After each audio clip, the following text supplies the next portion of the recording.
వక్ఫ్ సవరణ చట్టంలోని అనేక కీలక నిబంధనలను నిలిపివేస్తూ సుప్రీంకోర్టు ఇచ్చిన తీర్పును భారత కమ్యూనిస్టు పార్టీ జాతీయ కార్యదర్శి డాక్టర్ కె నారాయణ స్వాగతించారు.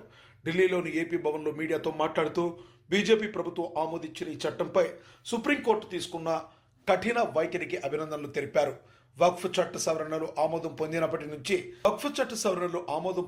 నుంచి సీసీఐ నిరంతరం వ్యతిరేకిస్తూ వస్తుందని ఆయన గుర్తు చేశారు. చట్టం పార్లమెంట్లో ఆమోదం పొందే ముందు జాయింట్ పార్లమెంటరీ కమిటీకి పంపాలని అప్పటికీ సీసీఐ డిమాండ్ చేసిందని చెప్పారు. చాలా ఇంపార్టెంట్ ఇన్స్టిట్యూషన్, దాన్ని రిలీజియస్ ఇన్స్టిట్యూషన్ చూడకుండా పార్లమెంట్ చర్చ పెట్టి మెజారిటీ ఉందని చెప్పేసి మెజారిటైజేషన్ పేరుతోటి దాన్ని బుల్డోజ్ చేయడానికి ప్రయత్నించారు. అప్పుడు అపోజిషన్ పార్టీస్, ముఖ్యంగా లెఫ్ట్ పార్టీస్ చెప్పాయి ఇది అట్లా చేయడానికి మంచిది కాదు, కానీ సెలెక్ట్ బోర్డు ఎక్కడ పంపించాలని చెప్పి. కానీ వాళ్ళు అంగీకరిస్తారు.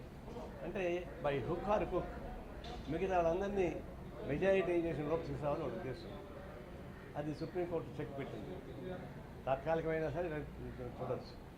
వాళ్ళ ఆ విధంగా స్టే ఇవ్వడం అనేది సుప్రీంకోర్టు ఇవ్వడం అనేది సిపిఐ మేము ఆశ్రమం ప్రకటిస్తున్నాం. ఇప్పటికైనా మూర్ఖత్వంతో దాన్ని ముందుకు పోనీయకుండా అందరితో చర్చించి ఆ స్టేట్ హోల్డర్తో చర్చించి ఒక పరిష్కారం తీసుకొని సెక్యులర్ వ్యవస్థ ప్రమాదం లేకుండా తీసుకెట్టని చెప్పి అనుకుంటున్నాం. అంటే సెక్యులర్ వ్యవస్థ ప్రమాదం వచ్చి ప్రమాదం కానీ. రెండవది, నిన్న మణిపూర్ అస్సాం పోయి ఇచ్చాడు ప్రైమ్ మినిస్టర్. ఎప్పటి నుంచో రగులుతుంది. గత 3 ఏళ్ళుగా మానవహోమం జరుగుతూ ఉంది.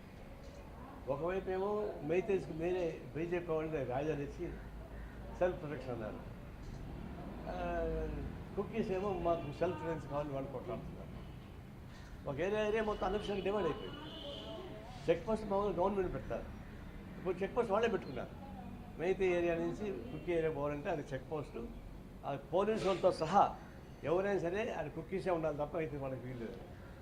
ఇటువైపు కుక్కీస్ రావడానికి వీళ్ళు పోలీసు వాళ్ళతో సహా. అదేవిధంగా చెక్ పోస్ట్ వాళ్ళే ఫిట్నెస్గా నడిపించుకుంటున్నారు. ఇది మేమంతా విజిట్ చేసాం. కమ్యూనిస్ట్ పార్టీ నుంచి పరిశీలించాం. చెప్పాం, నేను ప్రైమ్ మినిస్టర్ మౌనంగా ఉన్న కరెక్ట్ కాదు. స్టేట్ హోల్డర్ గురించి మాట్లాడి ఎవరి హక్కులు వాళ్ళని కాపాడమని చెప్తుంటే ఆయన పట్టించుకోలేదు. ఎక్కడెక్కడో తిరుగుతున్నాడు కానీ మణిపూర్ పోలేదు. చివరికి విదేశాలు తిరుగుతూ ఉన్నాడు. మణిపూర్ పోయి మాట్లాడడానికి సిద్ధపడ్డా. నేను కానీ మొన్న అస్సాం మణిపూర్ పెళ్ళికి పోయాడు. ఏం చేశాడు? అద్దంకి సిద్ధుడు రాను వచ్చాడు, పోయకూడదంట. మా జిల్లా ఏంటంటే పొంగనూరు జాములు వచ్చాడు, పోయినాడు వచ్చాడు. అయితే ప్రైమ్ మినిస్టర్ ఆఫ్ ఇండియా అటు రగులుతూ ఉంటే దాన్ని సీరియస్గా డిస్కస్ చేసి పరిష్కారం చేయకుండా ఎప్పుడో కట్టిన బిల్డింగ్లు మణిపూర్లో ఎప్పుడో పాత బిల్డింగ్స్ అన్ని ఇనాగ్రేట్ చేయాలి. ఆ బిల్డింగ్ ఇనాగ్రేట్ చేయాల్సిన అవసరం వచ్చింది. తర్వాత 1,00,000 ఉద్యోగాలు డాక్టర్లు నియమిస్తామని చెప్పాడు. అక్కడికి ఖాళీ పడ్డానికి వీళ్ళకి చేస్తుంటే 1,00,000 మంది డాక్టర్లు ఎడమని పంపిస్తాడు. ఇవన్నీ ఫాల్స్ ప్రామిస్ చేశారు. అటు అస్సాంకు మణిపూర్కు ఏం న్యాయం జరగకపోగా పైనే నడిపించారు. దాన్ని అసలు విషయాన్ని టచ్ చేయలేదు. ప్రైమ్ మినిస్టర్ విజిట్ యూజ్లెస్, ఎందుకు పనికి మాలినటువంటి చెత్త ప్రయాణంగా చూస్తాం దాన్ని. ఆ విధంగా చేయడం కరెక్ట్ కాదు. మూడవది, ఇప్పుడు తెలంగాణ వారోత్సవాలు ప్రపంచవ్యాప్తంగా ప్రసిద్ధిగాసినటువంటి నిజాం నవాబు వ్యతిరేక సాయుధ పోరాటం సెప్టెంబర్ 11వ తారీఖున కాబట్టి మగ్దుమ్ మొహిద్దీన్, వద్దం ఎల్లారెడ్డి, రావి నారాయణ రెడ్డి వీళ్ళ ముగ్గురు నాయకత్వాన తెలంగాణ సాయుధ పోరాటానికి పిలిపించారు. ఈ సాయుధ పోరాటం పిలిపించిన 11వ తారీఖు ఉధృత ఉద్యమం అవుతా ఉంది. గ్రామాలే కబలించుకుంటూ వస్తూ ఉన్నారు. అలాంటి తరుణంలో ఇంకా సావో రేవో తెలుసుకోవాల్సిన పరిస్థితి నిజాం నవాబు ఏర్పడింది. తర్వాత ఊపిరి ఉప్పొంగుందని చెప్పే ఉద్దేశంతో ఆయన కేంద్రాలతో సంప్రదించి ఆయన అన్ని ప్రయత్నాలు చేశాడు. పాకిస్తాన్ వాళ్ళు ప్రయత్నించాడు, యూఎన్ కోసం ప్రయత్నించాడు, పట్టించుకోలేదు. చివరికి కేంద్ర ప్రభుత్వం సరెండర్ అయ్యి దాన్ని 17వ తారీఖున పటేల్ వెళ్ళడం, ఆయన సరెండర్ కావడం జరిగిపోయాడు. ఎట్లా సరెండర్ అయ్యాడు? ఆయన 17వ తారీఖు ఆగి ఉంటే ఈ తెలంగాణ సాయుధ పోరాటం వాళ్ళు ఆక్రమించుకున్న వాళ్ళు తీసుకెళ్ళి జైలు పడేసి ఉండేవాడు. మొత్తం ఆస్తి అంతా సమాజపరం అయి ఉండేది.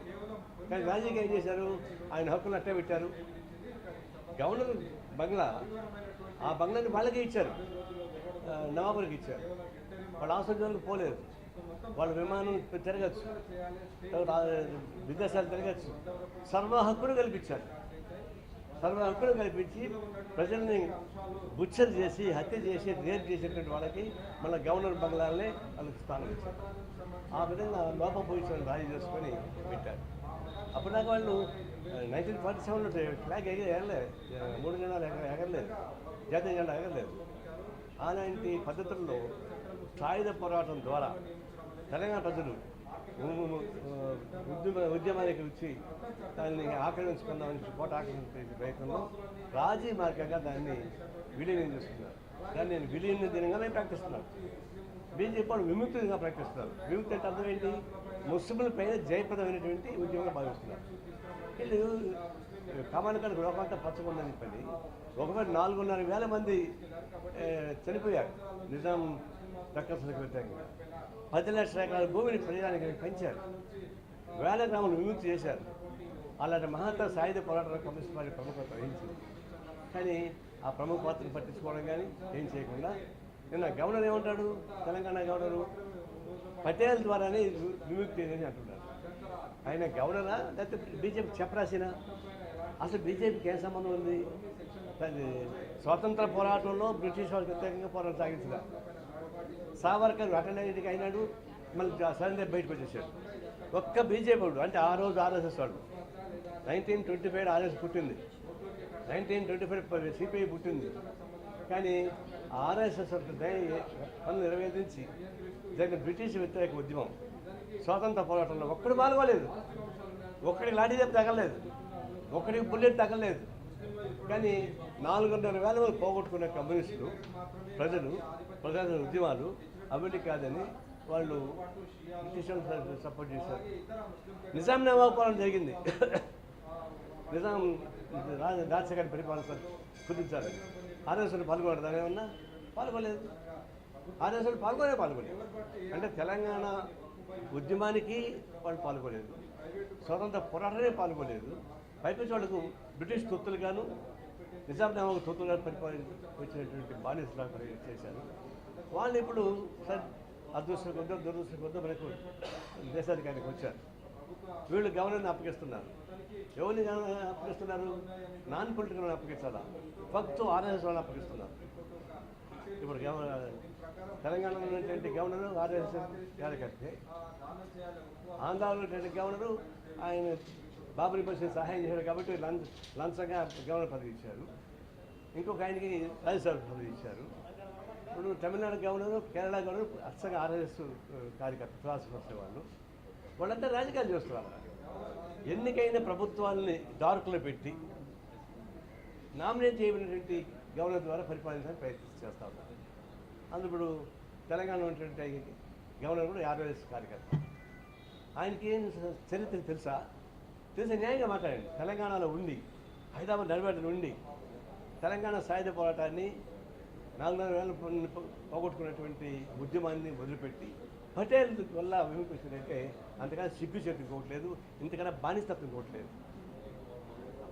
గవర్నర్గా ఉండండి, ఆయా రాష్ట్రాల్లో ఉండేటువంటి పరిశీలించండి, ఉన్న వాస్తవాలు చెప్పండి. అంతేగాని అవాస్తవాలను వాస్తవాలుగా, ఆనాడు బానిసలుగా ఉన్నటువంటి వాళ్ళని హీరోలుగా చేస్తున్నారు. ఇప్పుడు బీజేపీ కూడా ఏం చేస్తారంటే శవాలను నమ్ముకుంటా ఉంది. ఎవరైతే దేశ పౌరులు పాల్గొన్నారో, సేకరణ చేశారో వాళ్ళ శవాలను తీసుకొని ఆ శవాలను మోసుకుంటూ దేశభక్తిని సాధిస్తూ ఉన్నారు. అంటే శవాలను కూడా అద్దెకు తీసుకునే చూసామా? శవాలను అద్దెకు తీసుకుని రాజకీయ పార్టీ చూసామని వీటిదాకా వీళ్ళు తీసుకుంటున్నారు. ఆనాడు ఉద్యమంలో సంబంధం లేకపోయినా సరే వాళ్ళ శవాన్ని అడ్డం పెట్టుకొని వాళ్ళకి దిష్టి బొమ్మను అప్పగించి దాన్ని పొగుడుతూ ఆనాడు దేశ స్వాతంత్రం కోసం పోరాటం సాగించిన ఉద్యమకారులు, దేశం బ్రిటిష్ సామ్రాజ్యానికి వ్యతిరేకంగా పోరాటం సాగించిన ఉద్యమకారులు, రాజకీయ పార్టీలు పక్కన పడేసి ఆనాడికి ఏం సంబంధం లేని వాళ్ళు తీసుకొచ్చి పెట్టి వాళ్ళని పూజలు ప్రయత్నిస్తారు. ఇప్పుడు రాను ఏం చేయబోతున్నారు? ఇప్పుడు వాళ్ళు వచ్చే కొద్ది సావర్కర్ని దేవుడిగా చూడబోతున్నారు. ఇంకా రాబోయే రోజుల్లో గాంధీ చెప్పిన గాడ్సే దేవుడిగా చూడబోతున్నారు. అంటే ఆనాడు గాంధీని చెప్పిన గాడ్సే వాళ్ళకి ఇప్పుడు దేశభక్తులు అయిపోయాడు. దేశాన్ని ద్రోహం చేసినటువంటి సావర్కర్ ఇప్పుడు దేశభక్తులు అయిపోయాడు. వాళ్ళు పొగుడుకుంటూ పటేల్ వాళ్ళేమి అనుకూలం కాదు, ఆయన కూడా వాళ్ళు బ్యాన్ చేసిన వాడే. ఇప్పుడు పటేల్ని ఉపయోగించుకొని కమ్యూనిస్టుల ఉద్యమాన్ని పక్కన పడడానికి ప్రయత్నిస్తున్నారు. ఈ విధంగా శవాలను కూడా అమ్ముకుంటున్నటువంటి నీచ స్థాయికి దిగిన బీజేపీ ఆర్ఎస్ వాళ్ళు వాళ్ళకు బంటుగా ఉన్నటువంటి గవర్నర్ ఈ తెలంగాణ గడ్డపైన తెలంగాణ ఉద్యమకాలను అవమానపరిచే పద్ధతుల్లో ఆయన ఉపన్యాసం ఇవ్వడం అంటే దీనికన్నా మీకు ద్రోహం ఇంకొకటి లేదు నేను దాన్ని తీవ్రంగా ఖండిస్తున్నాను. ఇప్పుడేం చెప్పండి, అధికారపరమైన ఏమంటే ఏం చేస్తున్నారు మీరు? ముస్లిం వ్యతిరేక ఉద్యమంగా చేసే పద్ధతులు చేసేందుకు ప్రయత్నిస్తున్నారు. అంటే పవిత్రమైనటువంటి పోరాటాన్ని కూడా ఈ ఆర్ఎల్ఎస్ కళ్ళద్దాలు పెట్టుకొని చూసి ఆనందించాలని ప్రయత్నిస్తారు. మేము తీవ్రంగా ఖండిస్తాం.